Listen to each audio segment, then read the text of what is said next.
So, jack-o'-lanterns. Are you scared of jack-o'-lanterns? No. Okay, well, I guess that's it. That's all we got to talk about today. You're listening to the 13 Nights of Halloween. Hi, everybody. This is Big Anklevich. And this is Rish Outfield. Creepy, huh? I've been trying to ditch those guys all day. And this is the 13 Nights of Kwanzaa. Oh, Kwanzaa. Look at that. He totally tricked you into thinking it was a Halloween thing and then pulled the rug out from under you. We've got a lot of Kwanzaa stories. Yeah. From the many, many years of Kwanzaa traditions. That's right. Kwanzaa is the harvest festival. I love harvest festival. You know what harvest festival I really like, though? Halloween. Oh, when they have pumpkins and corn. Some being candy corn, others being Indian corn. Or maize. And maize. And corn maize. And mazes. You butthole. Maize and blue. What is that? You have no idea, just admit it. I'm sure it's a college football reference, and I need know nothing about it. So we're going to talk a little bit about ghosts today. Well, we've already talked about ghosts. That's right, and we promised at the end of that episode that we would talk more about ghosts later. And so... we shall. And we're back! Talking ghosts again. So we've got some listener stories that we're going to share with you today. A couple more of those. Do we want to go straight to those? Or do you have something else you want to tell us from your uncle's bevy of fun and enjoyment? The story that he didn't want his wife to hear was not really a ghost story. I mean, it fits in the same way that Gino's was a ghost story, in that it was a scary story that you can interpret in a couple of different ways. But I remember, and it seems like I may have told this story on the air once before, that my uncle's house in Las Vegas, the neighbors kept complaining about the racket, and there'd be a lot of noise at the house. And it was like at 4 o'clock in the afternoon or some time when no one was in the house. My uncle was at work and his kids were in school, and and his wife was at work, or they'd gone off to get the kids, and got even to the point where the neighbors called the police and said, that there's all this noise over there, and then they keep calling us at the house, and then they don't say anything. And so the police came over and said, hey, the neighbors have complained, and they, and my uncle said, yeah, the neighbors have complained about this, but none of us are home when this stuff has been going on. He says, I work until, 4:30 or 5 or whatever, and my wife, she's gone off to get the kids. The kids get out of school at 3 or 3:30 or whatever it is. There's nobody in the house. We don't own a dog. There's no noise. And the police said, well, they say that somebody at your house keeps calling them, and then they don't say anything. And then, they hang up, and then the phone rings again, and the caller ID, and they showed me on the caller ID, and there's like 80 calls from this number. Is this your number? And Len was like, yeah, that's our number. And he looked at the time, and it was always... when he wasn't there. It was always, like 4:05 or sometime like that. Anyhow, and he says, I can't explain it. None of us are doing this. But let me tell you a story, kind of thing. And he said that the cop was cool, that he could tell that the policeman believed him, that he really didn't do this. Said, your neighbors just, want it quiet, And Len says, well, we all use cell phones now, so we can just disable that telephone, and that should take care of it. And he said, after he did that, the neighbors stopped getting, and maybe it would have been a better story if the neighbors continued to get the calls.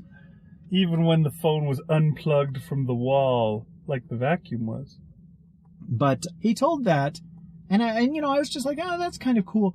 But then my mind's eye showed me the image of the phone with just call after call after call after call after call after call, next page, call after call, all with your number. And suddenly I was just like, that is a scary story. That is upset. Oh my gosh. And it's your number. In a movie, you describing it is one thing, but when you see the image and it's just that number over and over and over again, that would be very scary. Anyhow, like I said, that's not a terrifying story. And again, you can say, well, there's a short in the line. It was a cheap phone. It's like they even said that nobody would say anything or whatever, but if you're a believer in that sort of thing, then you interpret that exact same odd occurrence in a different way. Yeah, that sounds like one of those kind of things that you would see in a movie or it's like that time just not too long ago where I went to take a leak in the bathroom and there was a Post-it note over the urinal that said, "Allison was here." And I took a picture of that and posted it to Facebook. And then you, of course, like you always seem to do, I don't know, it's like your mind is totally wired towards this. You're like, yeah, and then you got home and you got into bed, and when you pulled the covers back, taped to your pillow was another one that said, "Allison was here." No, but see, it wasn't meant to be a scary note. It was meant to be, Allison has been sleeping with your wife. But yeah, it's funny, how you can take something and you can make it, okay, this weird thing happened. Somehow, when I wasn't home, someone at my home was calling these people and pestering them with my phone number. You see that? Oh, that totally seems like, you always say that kind of stuff when we tell stories. Oh, it sounds like there could probably be a good story in that. And, well, when you first had your son, geez, it's like 14 years ago now. Uh-huh. You had gotten a baby monitor. And right. I don't know what inspired this, but you had this idea of, what if you heard somebody's voice over the baby monitor? Because normally you just hear noises and you hear static and all that, but what if you heard somebody coming from the baby's room? And now, granted, that's my interpretation of your what if email that you sent me. And this was when I was in LA and you were in Supernatural. What's it called? Sacramento. And it's called Supernatural. Yeah, good job. You just said, what would this be like? Now, it might even have been before then when you had your son, and you had this idea, but you didn't want to write a story about it because you were too close to it. We've talked about this before, or have we never talked about it? I'm not sure if we have or not, but yeah, I was afraid to write that story because I knew how it ended, like all my stories end.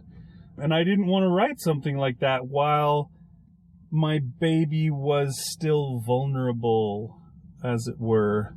And because now he wears a dumb hat. Yeah, if it came true, basically what happened at the end was what happens at the end of all my stories. And what if something like that happened for real? And then I had it written in, I don't know, there was something freaky about that. I couldn't write it until he was old enough that I could be like, that's not happening. So I did eventually write that like 4 years later. And basically because I was guilted into it, I challenged, it was our first ever Broken Mirror event. It was. And yeah, I challenged you to write a story with the same premise. And then when your story came back to me finished, I thought, well, I better start mine then. Well, sometimes you say you wish that you could go back to that not quite as fat you and say, you really need to write these stories. You need to write and do more so that when you're my age, you're not as fat. Wait, am I misremembering the story? Well, that's, you're kind of confused. You're merging two together. Yeah, you gave me this idea, and at that time, my niece, I think, was born in 2000, and my sister had just had this kid, and, so it was the only little kid, the only baby in my life. Yeah, I thought about it. I thought, what if she were my kid and, she's completely vulnerable and dependent on me, for not only for protection, but for life. If I don't do my, whatever it is, she will die because human babies are helpless. And, what if something wanted the kid or wanted to harm the kid? It became an interesting idea, and it wasn't really anything that I had related to because I didn't have that responsibility. You know what I mean? Uh-huh. It's one thing to care about somebody, but it's another thing to have that person depend on you. Right. And realize, I have to protect this person and all that stuff. And so, yeah, I wrote this story kind of thing. But the idea of a baby monitor, of this thing that brings a sound from another room, or, things that you can't see but you can hear, and for there to be somebody, that's a disturbing image. It's just see, if I had a baby, I don't think I could handle having one of those. My imagination is just too great. And as we were saying the other day with, the noise in your house with the baby kicking the wall or whatever it is, your oldest daughter's boyfriend coming over and it was a totally different sound you were hearing. You can interpret, if your mind is set in that direction, you interpret something in a totally different, horrible way. And you know how you hear like the white noise phenomenon, or, whatever they call it, an electronic voice phenomenon. And you hear things, you hear patterns in the noise. People look for patterns the same way that we see a face on Mars. We look for that. We recognize that. That's part of our DNA, is to hear voices in noise, to see faces and symbols in nothing, in burritos. Yeah, I do that sometimes when I'm just at the bathroom. They have like these tiles with weird patterns on them, and if I glance at the right way at the right time, you see a face, and then when you stare at it close enough, then the face goes away, and then you can't make the face resolve itself back again sometimes once you've lost the pattern. But yeah, that's totally the kind of things that we do. So I'm just afraid if I had a kid and you're listening, because a baby makes noises in the night. Yeah. Oh, gosh, just the thought. And you know what? These things are walkie-talkies, essentially. And they might pick up interference. They might pick up some breaker 219 or go down to the... that totally happened. Cordless phones would come through. That actually happened with one of ours, where we could totally hear somebody's phone conversation going on through our baby monitor. So you got to watch out for that, although nobody uses a cordless phone anymore, so I guess that's not a problem. And so, yeah, both of us wrote these stories many years ago now, and I just, I don't know, for me it was kind of a stretch, because it was the first time that I, was writing as the point of view of a dad, and and all that. And I've done it many, many times since, because now, there's kids all over the place. There was a movie called Insidious that came out a year or two ago. And in that one, there is a presence. There is something that wants to get the child of this couple. And it starts out subtle because, any artfully done horror film will. It'll get subtle and then it'll become more and more, overt. The scares will. But the biggest scare in the whole movie was the woman keeps having like these bad dreams or whatever, something that's wrong with the kid or whatever. Or she hears noises in the night, and yeah, I think it may have been, something over the baby monitor kind of thing. And she wakes up and she's just disturbed, and she gets out of her room and she walks down the hall, and as she walks past the baby's room, there's a woman standing next to the crib, leaning over the crib. And oh my gosh, it was one of those where I didn't just jump. I went, and then you laugh. But she freaks out and she looks, and there's nobody there. There's nobody in the room. But, oh geez, that sort of thing is just so horrible. Again, you have this connection to your child, a biological connection, not just an emotional connection or whatever, but there is a biological imperative built into our DNA, because babies are so helpless. Right. To watch over them, to protect them, to, intercede. If something wants to harm the child, we will put ourselves between it and the child. It's kind of a neat thing about parenthood. I think it happens a lot of times in nature too. It's just an instinct and all that. And yeah, that's something that you can, not just a person, but something wants your child is, that's something that all parents have to, maybe not. Maybe again, it's just like, yeah, I never thought about something wanting to kill my kid. Well, yeah, but look, you haven't even wiped your kid's nose this month. Sorry, who was I talking about? I'm not sure. I mean, it doesn't matter. We were talking ghosts to begin with, and I guess the ghost in the baby monitor story came to mind. And see, I thought Insidious was interesting because it wanted the kid. We find out through flashbacks that something had come after the dad when the dad was a child. And it's similar to what we were saying about my uncle and my aunt. The dad was special. He had some kind of connection. He could work as a portal, as a doorway to the other world so that they could come in or so that they could do stuff. And it turns out the son has this exact same connection kind of thing. I thought it was a pretty solid movie. But again, one man's really scary movie is another man's, Night Blair of the Witch Lepus. Project. Oh, okay, there you go. One man's Blair Witch Project is I don't know. Blair Witch Project just isn't scary. Okay. But we've had a couple of listeners want to share their experiences with us, and I think it's time for us to share another one. Yeah, now that we're talking about somebody being a portal to the scary ghosts, we're going to go ahead and read Marshall's story, which I think sort of goes along with that. Marshall gives us a lot of background to make the story work, I guess, and I'm going to have to read it all. Well, that's fine, though. We'll go ahead and read it. So Marshall Latham says...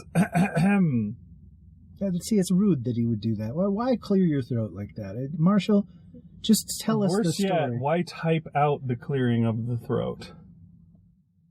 As a religious person, I do believe in spirits, that we are in fact spiritual beings, and that when we die, our spirits leave our bodies and go to a spiritual world or existence that is beyond our normal physical perception. However, is part of our world somehow. I don't think of them in the same way that I think of a ghost, as we typically talk about them in spooky tales and such. I don't really want to go into major details here and be accused of giving a sermon, but suffice it to say that I also believe that there are spirits who don't want good for us, evil spirits, for lack of a better term. The chief one being Lucifer. Again, I don't perceive these spirits in the same way as they are commonly depicted in spooky tales or horror stories. Now, I've told you all that to lay the foundation for this story. If you spend any time around a bunch of Mormons, which I am one, you will tend to notice a good number of their stories start out with the words, "When I was on my mission." This is one of those stories. When I was on my mission, serving in Southern California, I had a companion that stuttered.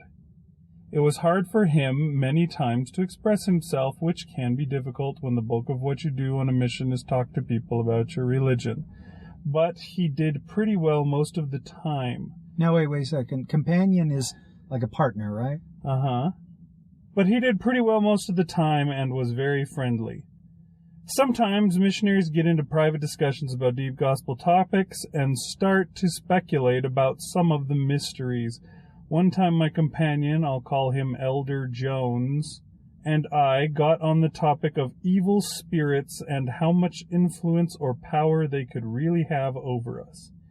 He told me that ever since he was a little boy, he would often wake up and know that evil spirits were in the room with him, and that he would be paralyzed, not being able to move or speak. Eventually they would go away and he would be able to control himself again. I didn't know quite what to say. I have never experienced anything like that, and I wondered if that is what led to his stuttering. Days and weeks went by. Then one night, I was awakened by a strange noise. I didn't know what it was.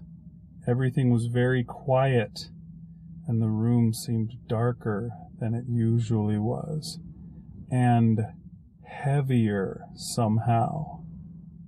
I had a strange feeling that something was profoundly different. I laid there for several minutes, letting my heart calm down, and then, just as I was about to fall back to sleep, I heard a strained, barely audible croak from my companion's bed. Latham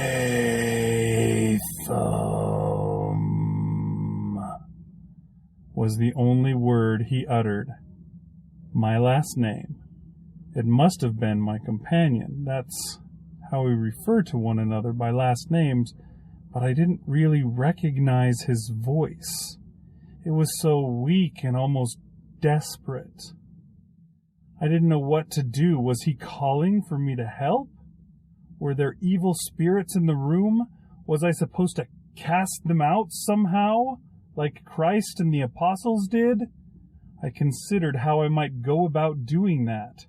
I thought about calling my companion's name, being loud, saying a prayer, turning on the light, something.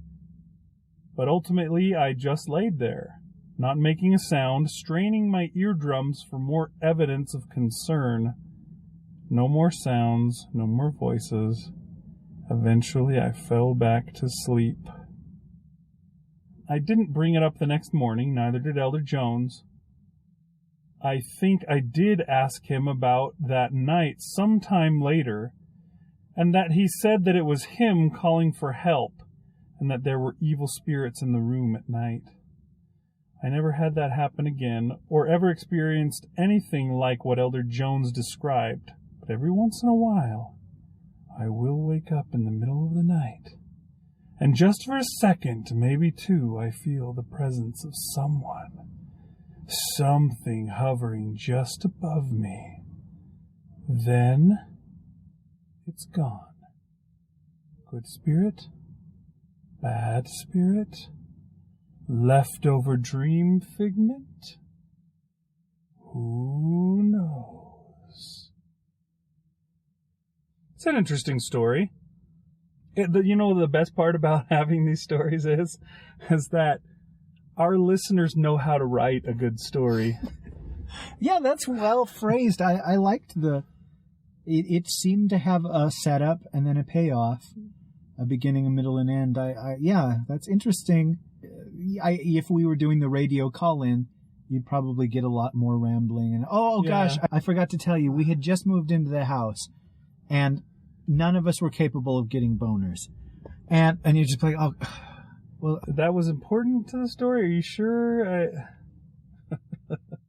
That's scary, actually. I mean, I guess it would be the equivalent of, I go to my uncle's house and, I'm sleeping on his couch. Now, I've never spent the night at that house where my uncle, the believer uncle, lives. But going there and knowing that he has some kind of connection to, let's just say, ghosts.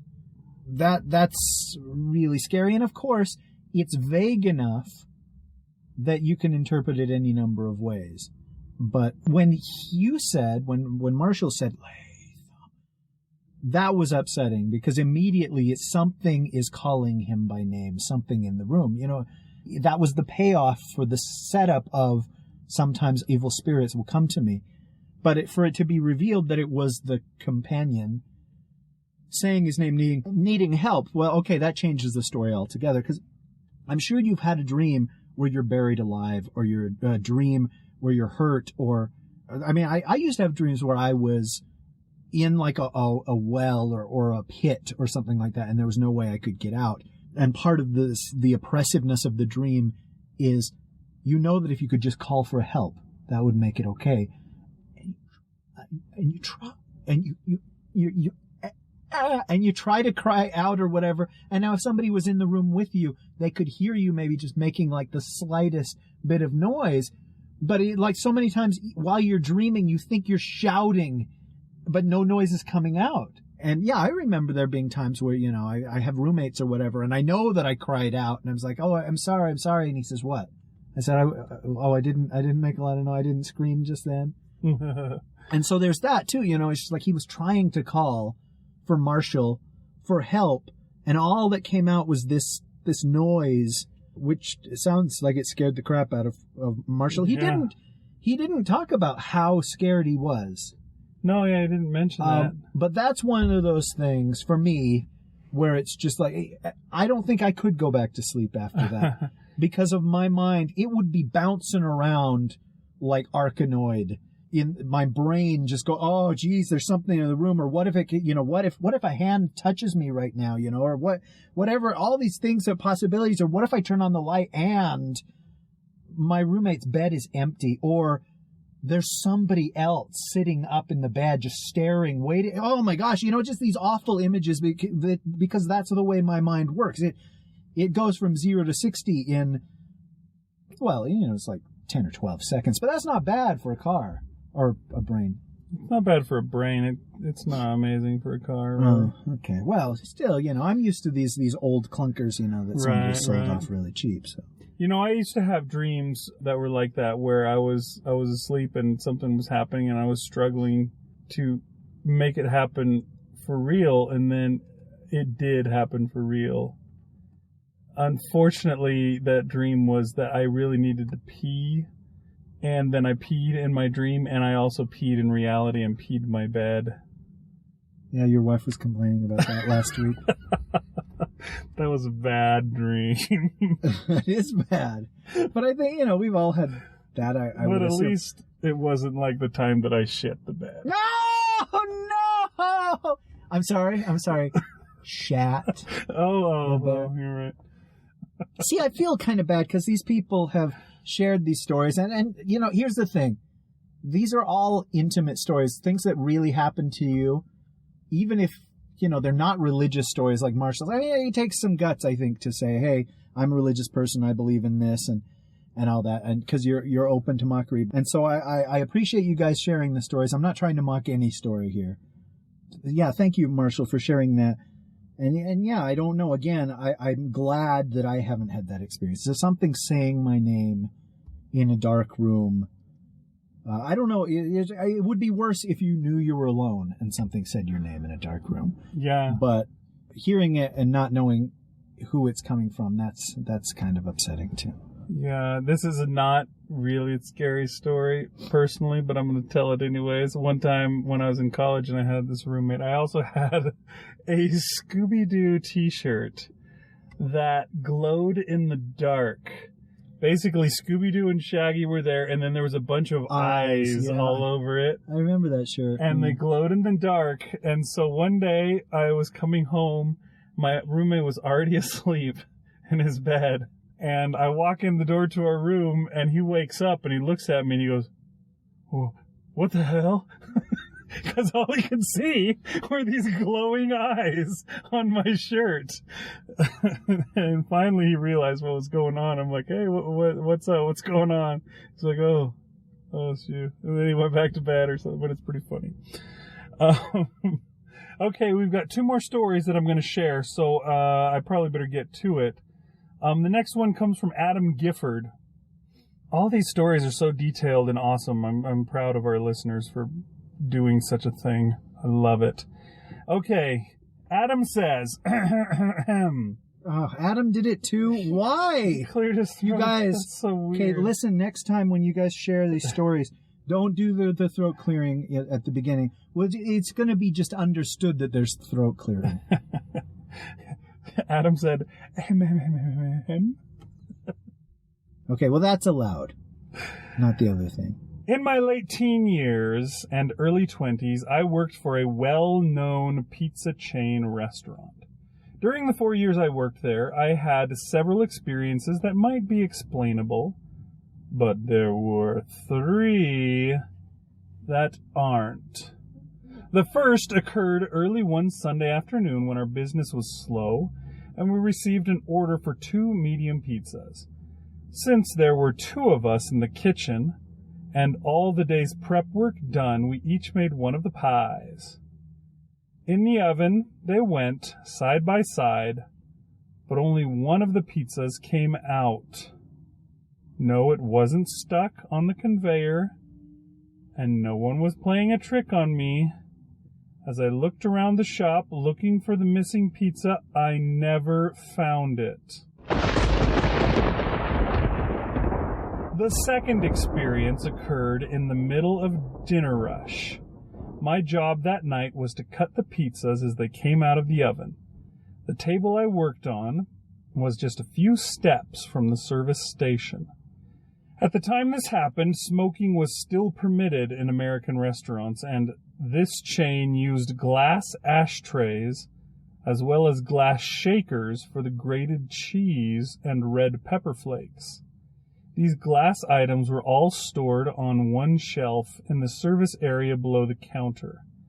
Then, with no one around, the shelf shot across the service area, sending all the glassware to the tile floor, shattering most of what was there.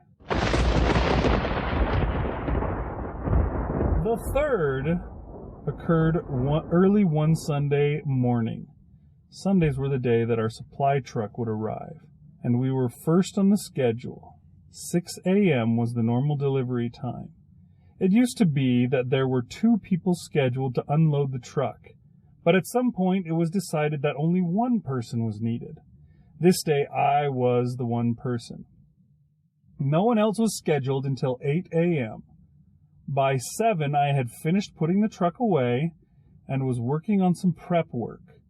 Now, this restaurant is set up with the kitchen separated from the dining room by a door-sized opening, and the prep table was just beyond this opening. As I was standing there, preparing a batch of dough, I saw a shadow pass by the opening.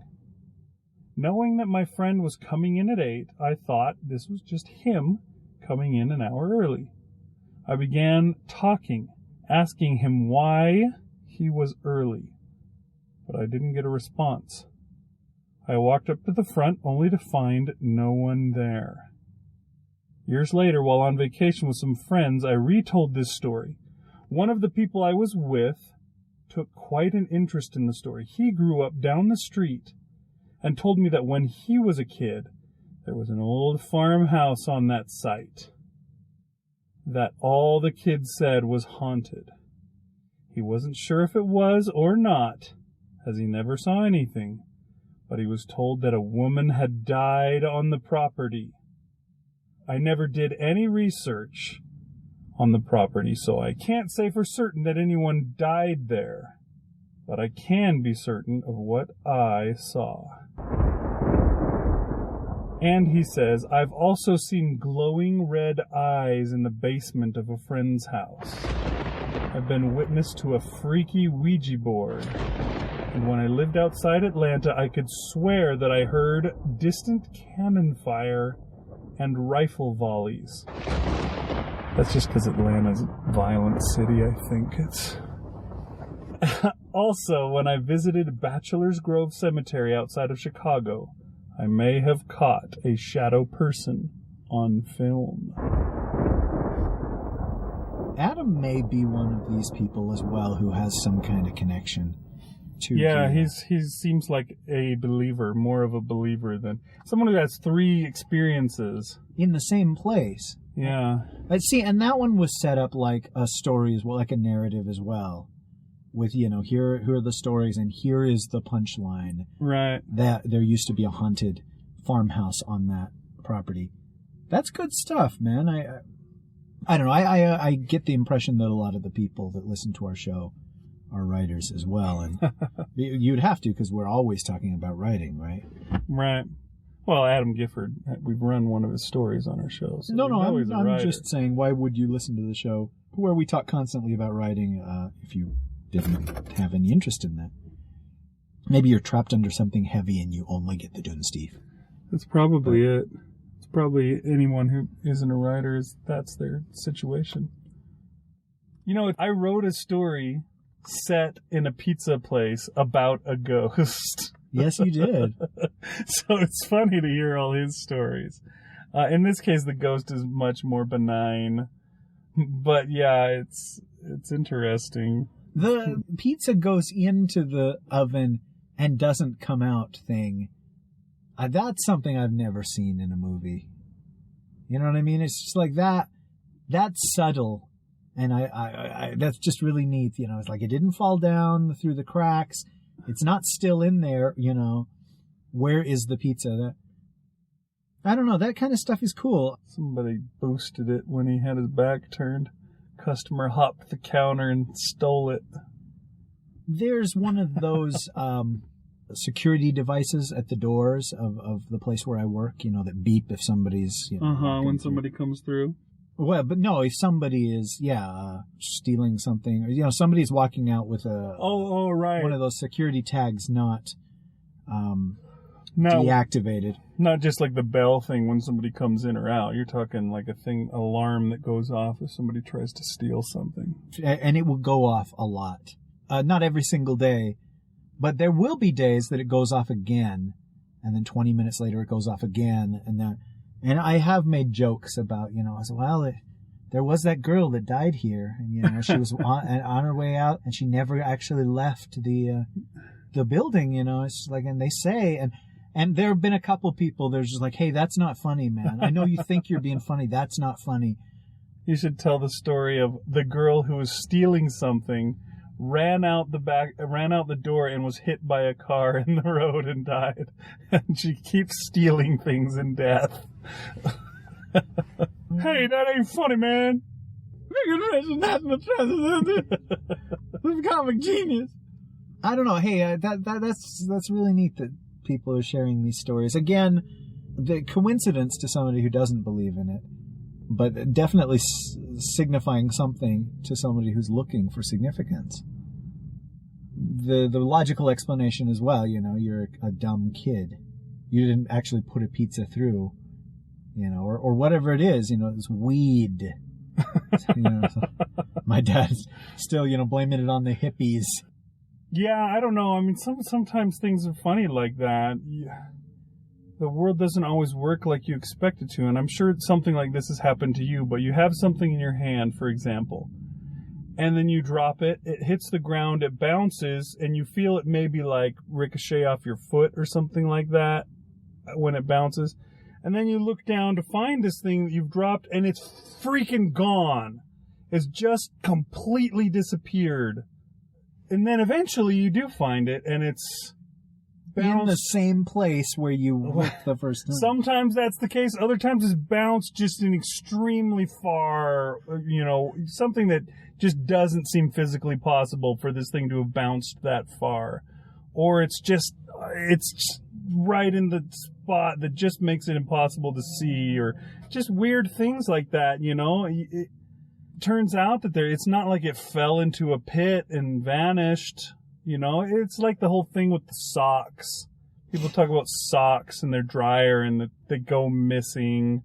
The dryer eats the socks, or the socks are sucked into some vortex and go to sock land, or something weird like that. There's a sock paradise and a sock purgatory. Hell yes, that they go to, and it's people have invented all sorts of stories, but I think what really happens is the sock never got in there in the first place, and you can just, if you really were able to see all the things that are going on, you would be able to explain what happened with the pizza, or what the shadow was. Probably, maybe you couldn't. You are so urbane, man. There are ghosts wearing those socks like the Red Hot Chili Peppers right now on their dongs. Yeah. Okay. Anyways, I'm sorry, we should go to the next call. Okay, we'll go to the next call. We do have one more story. Angela in Portland, you're on. We have one more story that was sent to us by a listener. This one is from, it's from Renee Chambliss. Nice. See, another writer. Yeah. And, this is interesting. This one is actually a sound file. Oh, see, Renee is an audiobook narrator. She's a professional. That's right. Audiobook narrator. Way more professional than us. Yes, but that is not difficult. Save Clown Pod, it's all going to be more professional than us. Oh, all these years. So yeah, let's go ahead and we'll play the sound file and we'll listen to what story Renee's got for us, which will be awesome because Renee's got such a beautiful voice. It'll be fun to listen to this. Okay, can you hit play? Gotta make you understand. Never gonna give you shoot. Oh, crap. Oh, man. She got us there.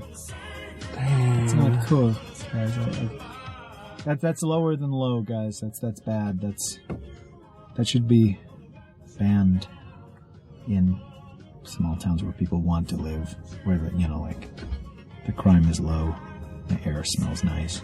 It probably is in those places. Well, okay. So yeah, that sort of derailed everything, didn't it? I guess that's the last of our stories. Thank you, Renee. I guess we will have to come back tomorrow because it's going to take a little while for the palate to be cleansed after that. Yeah. We had worked hard to create an atmosphere. You know what I mean? So it's like the medium says, everybody join hands and clear your mind of any distractions, of any things at work that are bothering you, any unpaid bills, any sexual feelings you may have for members of your same sex, and focus so that we can get a good reading here. And then that happened. I guess we'll just come back tomorrow. Yeah, we'll have to do that. Well, thanks for listening, everybody. I'm Big Anklevich. And I'm never going to give you up. Whoa! Was that a Freudian slip or what? Ugh! I'll give you a Freudian slip. Yeesh! Good night. Yeah. That Gets My Goat is produced under Creative Commons Attribution, Non-Commercial, No Derivatives license, which between you and me means nothing. Oh, right, yeah, Scary Movies was the last one, huh? So yeah, we're at 10-11. And we need 2 more. This one and a super shorty. You gotta think of a super shorty. A good one.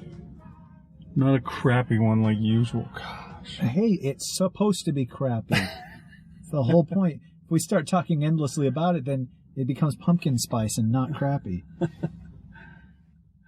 Never gonna give you up, never gonna let you down, never gonna run around and hurt you.